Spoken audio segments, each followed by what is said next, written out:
Salam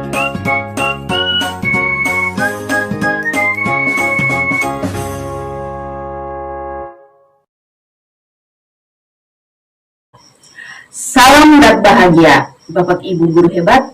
Pada kesempatan kali ini, kami bertiga, saya Yasinta Bakti, dan teman saya, Hizbullah HR, Mursalim Kasim.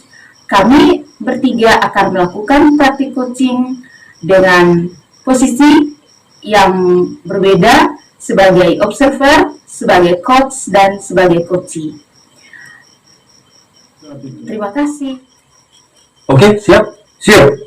Baik, selamat malam Pak Mursalim, selamat malam Ibu Yasinta. Selamat malam juga Pak Iris. Sehat? Sehat.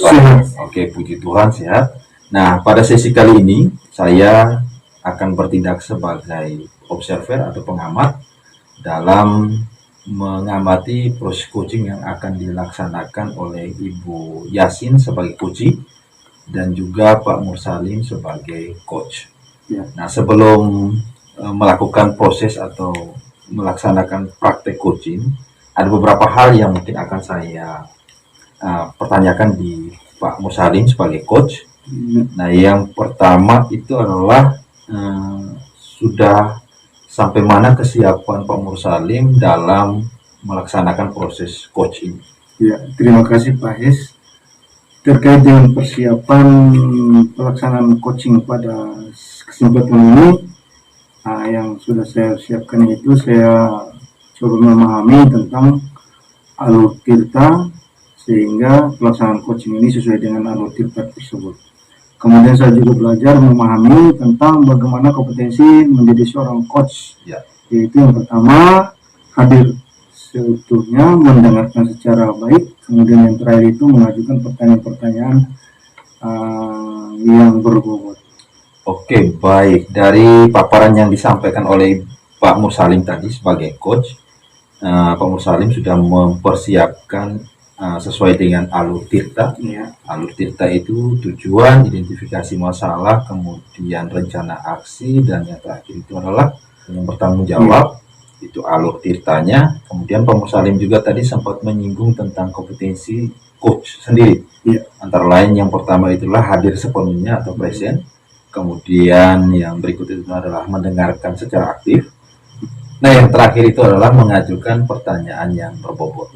Nah, dari 3 kompetensi yang wajib dimiliki oleh seorang coach dalam proses coaching, nah seperti apa atau kira-kira kompetensi mana yang menurut Pak Mursalim perlu dikembangkan? Oke, baik. Terkait dengan kompetensi yang harus dimiliki oleh coach, yaitu 3 tadi sudah disebutkan tadi.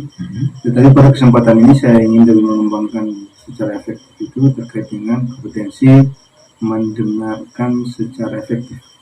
Jadi jika saya mendengarkan secara efektif apa yang disampaikan oleh coach saya bisa memahami permasalahan yang dihadapi oleh coach dan bisa menemukan pertanyaan-pertanyaan yang baik sehingga coach saya bisa membantu coach saya menghadapi persoalannya, mencari jalan keluar yang terbaik, dan mengharapkan coach saya bisa menemukan solusi-solusi yang tepat terkait dengan permasalahan yang coach saya hadapi. Oke, baik. Tadi pertanyaan saya tentang apa kompetensi yang perlu dikembangkan oleh Pak Mursalim, namun dari balik jawaban yang disampaikan oleh Pak Mursalim tadi juga memuat tentang indikator apa yang ingin dipenuhi dari proses coachingnya yang akan dilaksanakan, yaitu bagaimana coach bisa mampu menemukan solusi dari pertanyaan-pertanyaan atau dari kompetensi yang ingin dikembangkan oleh Pak Mursalim sendiri.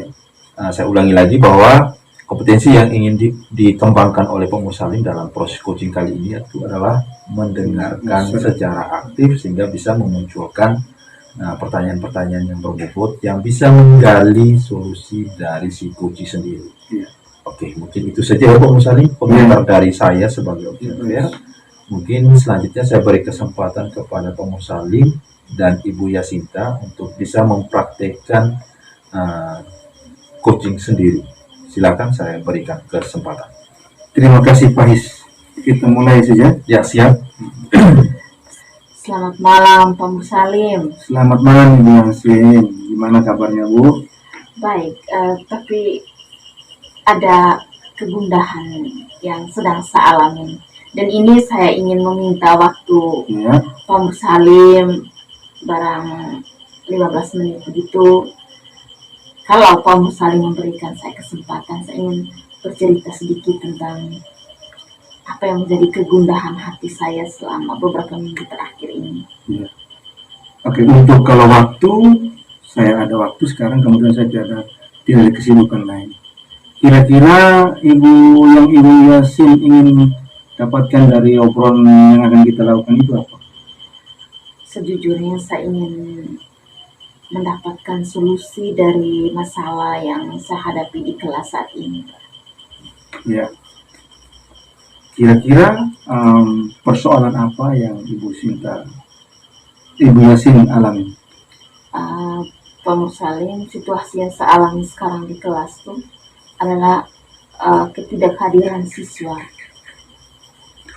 2 orang siswa di kelas saya dalam 2 minggu ini 3 harinya masuk kelas, 3 harinya tidak. Begitu pula di minggu berikutnya 3 hari masuk kelas, 3 harinya tidak.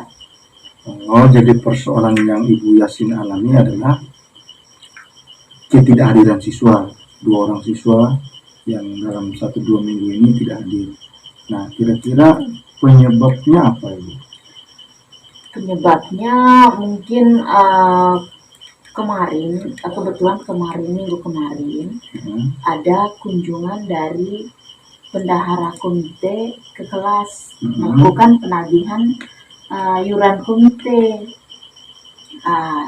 2 orang siswa ini tunggakan komitenya masih banyak.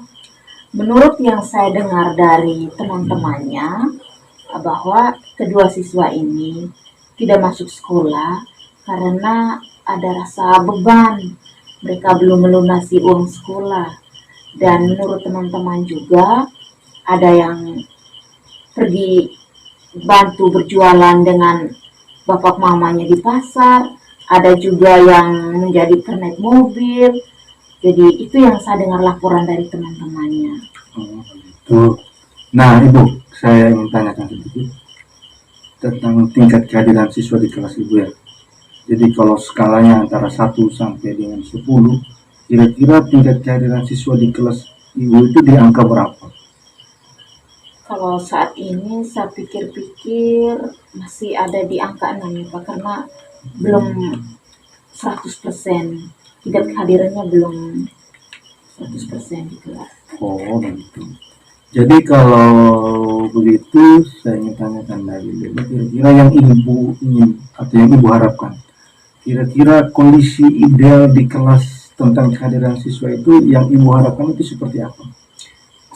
Kondisi ideal yang saya harapkan itu mereka harus hadir secara penuh, karena ini beberapa minggu lagi, 2 minggu lagi ini sudah harus mengikuti ujian akhir sekolah. Takutnya mereka tidak bisa mengikuti ujian akhir sekolah nih Pak. Oh ya. Jadi kondisi idealnya yang Ibu harapkan adalah kehadiran siswa itu 100% begitu ya. Artinya tidak ada yang tidak sekolah. Ya. Kemudian terkait dengan persoalan yang Ibu hadapi tadi, kira-kira rencana Ibu untuk mengatasi masalah yang Ibu hadapi itu kira-kira di pikiran Ibu tuh yang bisa Ibu lakukan itu seperti apa? Yang harus saya lakukan sekarang, saya harus berkoordinasi dengan kepala sekolah dan bendahara komite. Iya. Ini kan terkait masalah keuangan. Kalau menyangkut dengan keuangan, mestinya siswa tidak dilibatkan. Iya. Karena ketika siswa dilibatkan itu pasti akan menjadi tekanan. Dan yang kedua, menurut saya sebaiknya pihak sekolah itu langsung menyurati saja orang tua murid yang bersangkutan dalam hal pelunasan iuran komite. Oh, saya rasa yang Ibu lakukan itu sudah bagus itu luar biasa sekali. Kira-kira langkah lain lagi yang Ibu bisa lakukan itu apa? Langkah lain yang bisa saya lakukan, mungkin saya harus mengadakan home visit. Mungkin di sana bila perlu surat yang diantarkan ke orang tuanya itu saya yang mengantarnya sendiri, sekalian saya bisa berkomunikasi dengan baik dengan kedua orang tuanya, dengan siswanya. Mungkin dengan kunjungan itu bisa menyelesaikan masalah ini, Pak. Saya rasa itu sudah bagus Ibu. Ibu sudah bisa memecahkan persoalan Ibu sendiri ya dari keterangan yang Ibu sampaikan. Kira-kira siapa yang bisa Ibu libatkan, yang bisa Ibu minta bantu? Kira-kira siapa di sekolah itu yang bisa minta bantuan? Ya, yang bisa saya minta bantu di sekolah itu Pak Kepala Sekolah dengan bendahara komite. Pak Kepala Sekolah dengan bendahara komite. Sehingga kepala sekolah itu berkoordinasi dengan bendahara dalam hal keuangan. Sebaiknya libatkan saja orang tuanya, jangan siswanya. Jadi setelah Ibu jelaskan dan Ibu sampaikan ini, kira-kira kesimpulan yang bisa Ibu ambil dari persoalan yang Ibu hadapi itu seperti apa? Kesimpulan yang saya dapatkan setelah sisi kita ini, yang pertama terkait dengan masalah keuangan, harus ada saya sebagai wali kelas berkolaborasi dengan Pak Kepala Sekolah dan bendahara komite agar proses pembayaran atau proses penagihan iuran komite ini tidak melibatkan siswa. Dan yang kedua, saya harus sebagai wali kelas saya punya tanggung jawab untuk melakukan kunjungan rumah sehingga komunikasi bisa terjalin dengan baik antara saya dengan orang tua yang dari murid yang bersangkutan. Luar biasa Ibu. Nah, kira-kira rencana Ibu itu kapan Ibu realisasikan? Ya, besok lusa ini Pak. Iya, lebih cepat, lebih bagus ya Bu ya? Ya. Nah, kira-kira setelah obrolan kita ini dari awal sampai detik ini, kira-kira apa yang Ibu rasakan? Saya plong saat ini, karena ketika saya bercerita, saya menemukan solusi dari masalah yang sedang saya hadapi saat ini. Saya rasa ya, Ibu sudah menemukan sendiri jalan keluarnya dan itu sangat luar biasa dari penjelasan dengan cara-cara Ibu untuk mengatasi masalah yang Ibu hadapi. Saya kira itu saja Ibu yang saya bisa bantu. Terima kasih Pak Mursalim sudah membantu saya. Sekarang saya sudah semangat kembali. Semoga kehadiran siswa saya bisa secara penuh gitu. Oke Bu, terima kasih juga Ibu. Tetap semangat ya Bu ya. Setiap persoalan pasti ada solusinya. Siap. Oke, baik. Terima kasih Pak Mursalim, Ibu Yasinta sudah menyelesaikan sesi praktek coaching.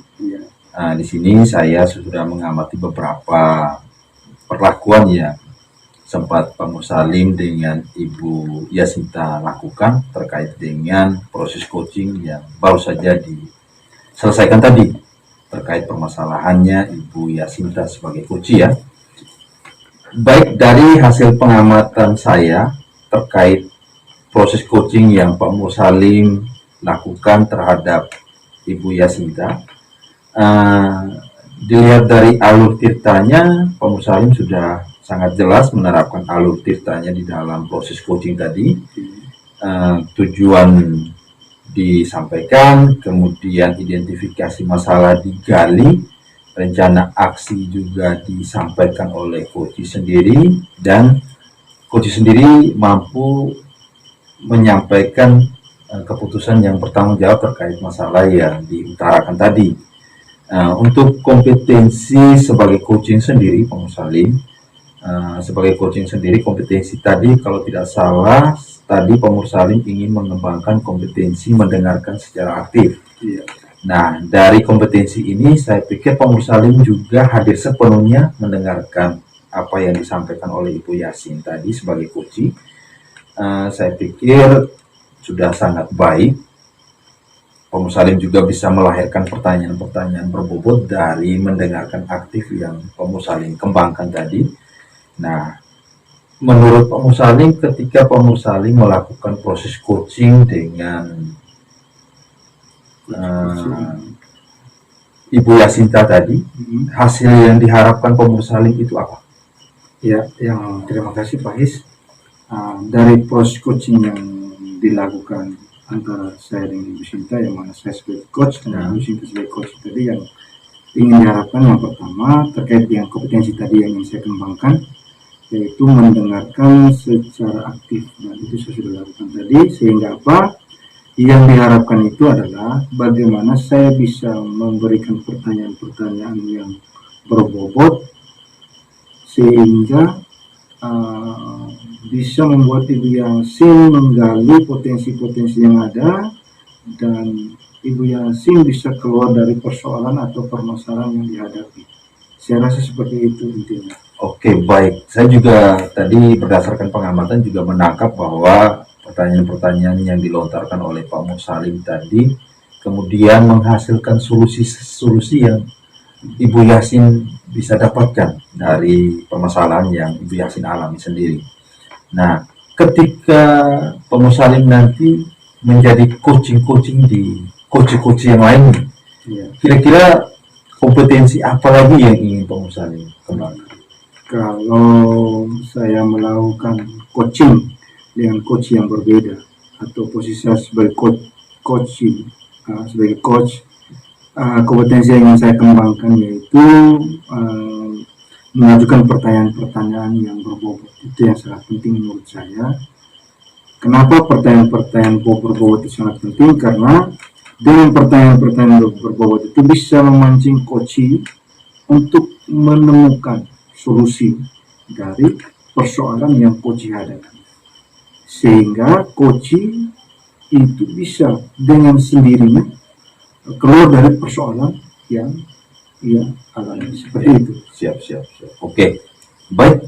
Saya pikir saya bisa menangkap apa yang disampaikan oleh Pak Mursalim, bahwa kompetensi yang akan dikembangkan dengan coach-coach yang lain dalam proses coaching berikutnya itu adalah Pak Mursalim ingin mengembangkan kompetensi kemampuan untuk memberikan pertanyaan-pertanyaan yang berbobot.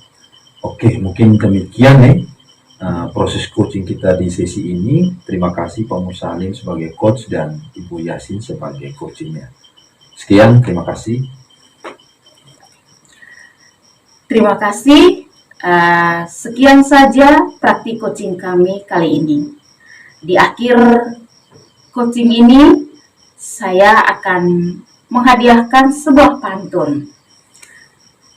Kuda hitam berlari dengan cepat, berlari sepanjang pantai utara. Mari belajar menjadi coach yang hebat, wujudkan guru merdeka dan sejahtera.